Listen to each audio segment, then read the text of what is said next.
আসসালামু আলাইকুম সবাইকে স্বাগতম আরেকটা ক্লাসে। আজকে আমরা ম্যাথ ফ্রম হেল বই থেকে আরও কিছু ম্যাথ করব। আমাদের সিরিজ থেকে ম্যাথ ফ্রম হেল 1, 2, 3 আজকে হচ্ছে 4th class.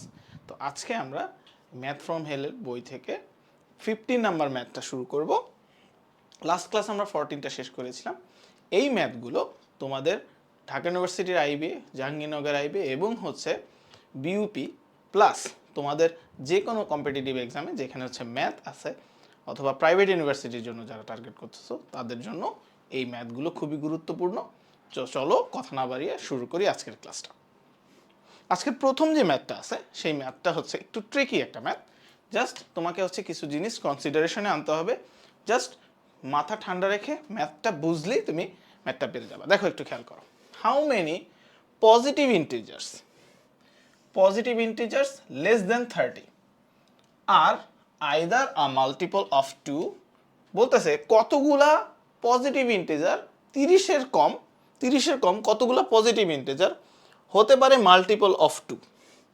An odd prime number হতে পারে একটা অড প্রাইম নাম্বার, হতে পারে of the some of a positive multiple of 2 and odd prime number. তাহলে অড প্রাইম নাম্বার এবং হচ্ছে পজিটিভ মাল্টিপল অফ 2 এর যোগফলের সমান। ওকে, তাহলে দেখি তিনটা কন্ডিশন দেওয়া আছে, 1, 2, 3 তিনটা কন্ডিশন দেওয়া আছে। 30-এর চেয়ে কম হতে হবে এবং মাল্টিপল অফ 2। তাহলে মাল্টিপল অফ 2 হচ্ছে যতগুলা ইভেন নাম্বার, যতগুলা জোড় সংখ্যা। তাহলে 1 থেকে 30-এর মধ্যে 30 তো ধরা যাবে না, 1 থেকে 30-এর মধ্যে 1 নাম্বার কন্ডিশন অনুযায়ী সংখ্যা আছে 14টা। 15টা থাকার কথা, তো 30 বাদ দিলে থাকে হচ্ছে 14টা।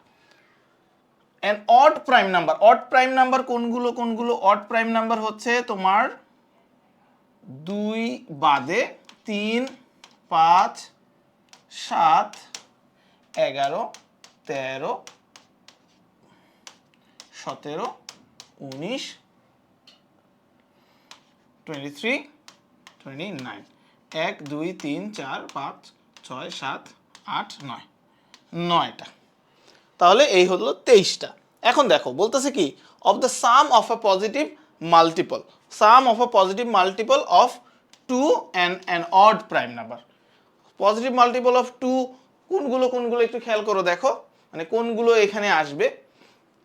সেই সংখ্যাগুলো হচ্ছে, ধরো হচ্ছে বলতেছে সাম অফ পজিটিভ মাল্টিপল অফ 2, 2 এর মাল্টিপল মানে জোড় সংখ্যা এবং হচ্ছে অড প্রাইম নাম্বারের যোগফল। মানে এইখানে যে সংখ্যাগুলো আসবে সেই সংখ্যাগুলোর সাথে আমি যদি হচ্ছে 3 মানে প্রাইম নাম্বার যোগ করি তাহলে ওই সংখ্যাটা পাবো। অবশ্যই এখানে অনেকগুলো সংখ্যা আছে যেগুলো হচ্ছে এটার মাল্টিপলের সাথে হচ্ছে অড প্রাইম নাম্বার যোগ করলে পাবো। সো আমাদের এখানে খেয়াল করতে হবে কয়টা সংখ্যা আছে। সেই ক্ষেত্রে আমরা দেখতে পাবো যে এখানে হচ্ছে 5টা সংখ্যা আমরা এরকম পাবো। যেমন হচ্ছে ধরো 11 চলে আসছে, 11টা তো হচ্ছে এখানে আর আসবে না কারণ ইনক্লুডেড হবে না।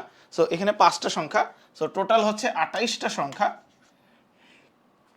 হচ্ছে 28টা সংখ্যা। তার মানে 29টা সংখ্যার মধ্যে 28টা সংখ্যা হচ্ছে আমার এই কন্ডিশনে ফিল ইন করবে। সেই সংখ্যাগুলো কোনটা? এই 5টা সংখ্যা কোনটা আছে? 9 হচ্ছে, ধরো 9 হচ্ছে 4 আর হচ্ছে 5-এর যোগফল। আর কি হবে? 15। হ্যাঁ, 11 আর 4 এর যোগফল। আর কি হবে যেগুলো হচ্ছে এখানে ইনক্লুডেড হয় নাই? 21। আর কোন সংখ্যাটা হবে? আর হবে হচ্ছে 25, আর হবে হচ্ছে 25, আর হবে 27। এই সংখ্যাগুলো হচ্ছে এই দুইটা কন্ডিশনের মধ্যে নাই কিন্তু এই কন্ডিশনের মধ্যে পড়তেছে। তো এই 5টা সংখ্যা টোটাল হচ্ছে 28টা সংখ্যা। অ্যান্সার হচ্ছে বি। একটু ট্রিকি ছিল কিন্তু এই ধরনের ম্যাথই কিন্তু পরীক্ষায় এসে থাকে, বিশেষ করে বিইউপিতে এই ধরনের ম্যাথ অনেক বেশি আছে, বিইউপির এফবি আছে। পরের প্রশ্নটা দেখি। which of the following number 16 which of the following is not equal to এখানে একটু খেয়াল রাখতে হবে, is not equal to মানে কি ইকুয়াল না, to the cube of N integer, কোনো একটা ইন্টিজারের কিউবের সমান নয়। এখন আমরা একটু দেখি, একটু খেয়াল করো, দেখো 2 to the power 7 minus 3 is equals to হচ্ছে 128 minus 3, 128 minus 3 is equals to হচ্ছে 125. So 125 হচ্ছে 5 এর cube. So this rules out. Then আসতেছে দেন অন আমরা যদি দেখি এইটা, সো এটা হচ্ছে 6 ইন্টু 4, কারণ হচ্ছে 16 রুট হচ্ছে 4 প্লাস 3, দ্যাট ইজ 27। 27 হচ্ছে 3 cube, so this rules out also. Then আমরা দেখতেছি 3 কিউব মানে হচ্ছে 27 ইন্টু 3, এটা হচ্ছে 81। সো 81 কে কিন্তু আমি কোনো কিছুর কিউব দ্বারা, ইন্টিজারের কিউব দ্বারা, পূর্ণ সংখ্যার কিউব দ্বারা আমরা 81 কে কিন্তু প্রকাশ করতে পারি না। So this is our answer. তারপর আমরা পরের অপশনগুলো একটু টেস্ট করব। এটা হচ্ছে রুট 25 মানে হচ্ছে 5 প্লাস 3 ইজ ইকুয়ালস টু হচ্ছে 8, 8 ইকুয়ালস টু হচ্ছে 2 কিউব। আর এখানে হচ্ছে 4 minus 3 is equals two 1, 1 equals to 1 cube. So আমার অ্যান্সার হচ্ছে সি। আমার অ্যান্সার হচ্ছে সি। চলো পরের ম্যাথটা করি। If K is a positive integer, খেয়াল করো দেখো, কে হচ্ছে একটা পজিটিভ ইন্টিজার। পজিটিভ ইন্টিজার মানে হচ্ছে একটা ধনাত্মক পূর্ণ সংখ্যা। কে হচ্ছে একটা ধনাত্মক পূর্ণ সংখ্যা। ইফ দ্য ইউনিটস ডিজিট মানে কি, একক স্থানীয় সংখ্যা, অফ কে স্কোয়ার ইজ 4। এখন কোন সংখ্যার স্কোয়ারের ইউনিট ডিজিট হচ্ছে 4, তাহলে কে ইজ ইকুয়ালস টু 2 হতে পারে, কারণ আমরা জানি 2 এর স্কোয়ার হচ্ছে 4। কে ইজ ইকুয়ালস টু 8 হতে পারে, কারণ 8 স্কোয়ার ইকুয়ালস টু হচ্ছে 64। অথবা কে ইজ ইকুয়ালস টু কি হতে পারে, কে ইজ ইকুয়ালস টু 12 হতে পারে। মানে এটার ইউনিট ডিজিটে হয় 2 থাকবে, না হলে 8 থাকবে। তার মানে আমরা 2 আর 8 নিয়ে কাজ করব, তাইলে আমরা পেয়ে যাব। বলতেছে এই একটা শর্ত দিল, এই শর্ত অনুযায়ী আমরা পাইলাম হচ্ছে কে ইজ ইকুয়ালস টু কত, এই শর্ত অনুযায়ী আমরা পেলাম হচ্ছে কে ইজ ইকুয়ালস টু 2। আর হচ্ছে আর কি পেলাম, আর পেলাম হচ্ছে 8। The units digit of k plus 1, তাহলে কে প্লাস 1 স্কোয়ার এর ইউনিট ডিজিট। খেয়াল করো দেখো, যদি কে ইজ ইকুয়ালস টু 2 হইতো, তাহলে এটার স্কোয়ার হচ্ছে 3, ইউনিট ডিজিট হইতো 3, কিন্তু এইটা হচ্ছে না, তার মানে কে এর মান 2 না। কে যদি 8 হয়, তাহলে 8 প্লাস 1 হচ্ছে 9, 9 এর স্কোয়ার হচ্ছে 81, তাহলে এটার ইউনিট ডিজিট কত, এটার ইউনিট ডিজিট হচ্ছে 1। তার মানে আমি বুঝে গেলাম এই শর্ত এবং এই শর্ত, দুইটা শর্ত মিলে আমি বুঝে গেলাম যে কে এর ভ্যালু হচ্ছে 8, কে এর ভ্যালু হচ্ছে 8, আমরা বুঝে গেলাম। এখন বলছে what is the unit digit of k plus 2 square, তাহলে কে যদি 8 হয়, 8 প্লাস 2 তার স্কোয়ার হবে হচ্ছে 100, তার ইউনিট ডিজিট জানতে চাইছে, ইউনিটস ডিজিট জানতে চাইছে, অ্যান্সার হচ্ছে এ 0। ইউনিট ডিজিট হচ্ছে 0, ইউনিট ডিজিট হচ্ছে 0। নাম্বার 18-এ চলে যাব। খেয়াল করো দেখো, ফর এনি ইন্টিজার, এই প্রশ্নটা সলভ করার জন্য আমাদের একটু সময় লাগতে পারে অনেকেরই বুঝতে, কিন্তু বুঝে গেলে তুমি কিন্তু এই ধরনের টেকনিকের অনেক ম্যাথ করতে পারবে। জাস্ট একটু দেখো, খেয়াল করে দেখো। For any integer m greater than 1, কোনো একটা ইন্টিজার গ্রেটার দেন 1, একের চেয়ে বড়, যেখানে $m denotes the product of all the integers from 1 to m। বলতেছে m হচ্ছে একের চেয়ে বড় কোনো একটা সংখ্যা, আর এটার দ্বারা বোঝায়, $m দ্বারা বোঝায় হচ্ছে 1 থেকে m পর্যন্ত সকল সংখ্যার গুণফল, প্রোডাক্ট, সকল সংখ্যার গুণফল, প্রোডাক্ট। এখন তার মানে হচ্ছে $m ইজ ইকুইভ্যালেন্ট টু হচ্ছে m ফ্যাক্টোরিয়াল, এটা তো বোঝা গেল। এখন বলতেছে দেখো, how many prime numbers are there between $7 plus 2, মানে $7 প্লাস 2 থেকে $7 প্লাস 10 এর মধ্যে কতগুলো সংখ্যা আছে যেগুলো হচ্ছে প্রাইম নাম্বার। এখন এই প্রশ্নটা সলভ করতে হলে অনেকে ভাববা যে ভাইয়া আমি কি 2 থেকে তাহলে 7 পর্যন্ত গুণ করব, তার সাথে 2 যোগ করব, দেন 3 যোগ করব, তারপরে টেস্ট করে দেখব যে আসলে এটা প্রাইম নাম্বার কিনা। আসলে এটা না, আসলে তুমি জাস্ট সিম্পল একটা টেকনিক দিয়ে তুমি কিন্তু এটা বের করতে পারো। আমি একটা দেখাই দিচ্ছি, বাকিগুলো তোমাদের বুঝে যাওয়ার কথা। যদি আমি একটা জিনিস দেখাই, খেয়াল করো দেখো, একটা জিনিস ধরি, 2 Times 3 Times 4 Times 5 Times 6 Times 7।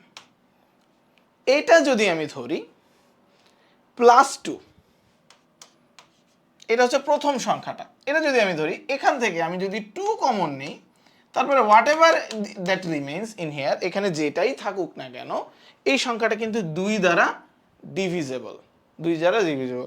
আবার যদি 3 ধরি ওইটা থেকে 3 কমন নেই তাহলে 3 দ্বারা ডিভিজিবল। এভাবে করে কিন্তু আমি কমন নিতে পারবো, 7 কমন নিতে পারবো, দেন হচ্ছে 9 থাকলে এখানে হচ্ছে 4 কমন নিতে পারবো, 8 থাকলে 4 কমন নিতে পারবো, 9 থাকলে অন্য আরেকটা সংখ্যা কমন নিতে পারবো, 10 থাকলে 5 কমন নিতে পারবো। তো যেটাই থাকুক না কেন কমন নিতে পারবো।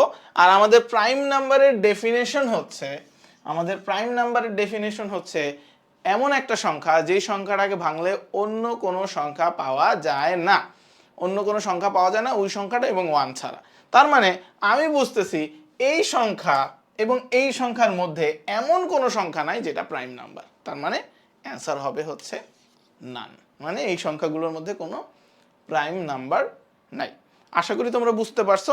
জাস্ট এই টেকনিকটা ফলো করো যে হ্যাঁ আমি 2 কমন নেই। এখন যদি তুমি টেস্ট করতে যাও তোমার নিজের বোঝার জন্য, ধরো হচ্ছে তুমি 9 দিয়ে টেস্ট করলা, ধরো 2 3 Times 4 Times 5 Times 6 Times 7 Times 7 plus 8, ধরো 8 ধরে নিলা, বা ধরো 9 ধরে করতেছি আমরা, সো প্লাস 9। এখন যদি 9 থাকে এখান থেকে আমি কি কমন নিতে পারি, এখান থেকে আমি কমন নিতে পারি,